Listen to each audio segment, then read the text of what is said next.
Kane, Brooks, let me borrow you lead out.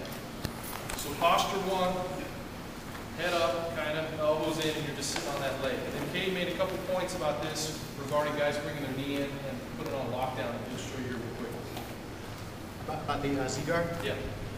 One of the things that guys will do when you work in this position, if they have good guard, is they bring the knee across right here. And as soon as they do this, it's a whole different freaking ball game. It's like you're driving a car and one of the wheels fell off at this point.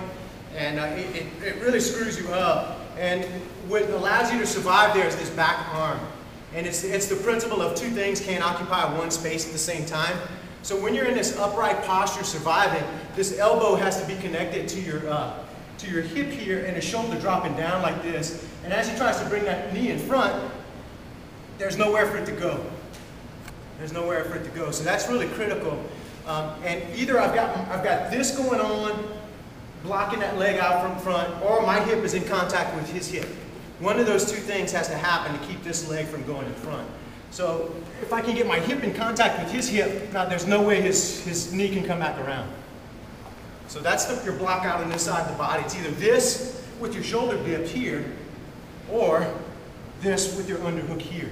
You got to have one of those two. You can't be in between. So if I let this go out a little bit, it's going to slide right in, and then it's done. It becomes a really hard fight. That's really it with this arm, and that's what this arm is for. The other thing this arm can do is it helps control this hip a little bit because it's down here, and I can use it to pressure a little bit with that shoulder, like so. So with this here, then you use your head to flatten him out, and then once he's flat, then you can get your hip down there, and then go for your cross face there. Okay, and then keep the lockdown. And automatic, when the guy puts you in half guard, this foot has to tuck underneath your ass here to keep them from getting the lockdown. And you sort of sit on this foot here. If you don't do that, if you leave this foot hanging out like this, then you get locked down. And then that becomes another really big battle. Now you got to get rid of that before you do anything else. So as soon as you land in this position, that foot tucks in right here to keep him from locking down. Like that, and you sit on it. And then this is in here like this with your head to keep him from getting the knee across. So I prevented two of his things already just by that one initial posture. So my foot's tucked in, you can't lock down. My elbow is on my hip, and then my shoulder's dropped. So he can't come this way, and he can't lock down. Gives me less stuff to have to worry about at that point. Then all I have to do is worry about flattening him out and getting my cross face on the other side, because I've taken away all the stuff he can do on this side of his body with that. Except, okay, so now we're going to have three postures you guys are going to drill from. So go back, King. Posture one, go back, Brooks. Posture one was where King was just at. So head up, elbows in. When I say go, then you're going to dig for the underhook.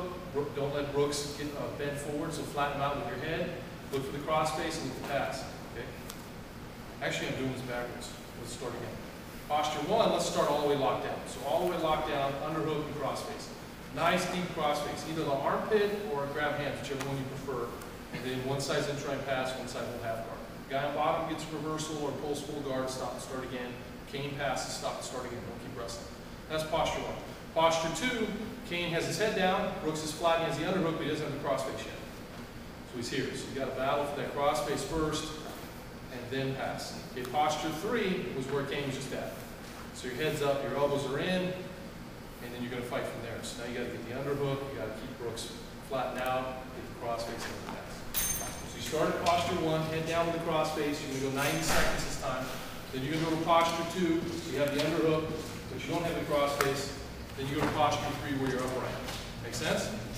So everybody get in your partner's half guard, posture one. So you got a nice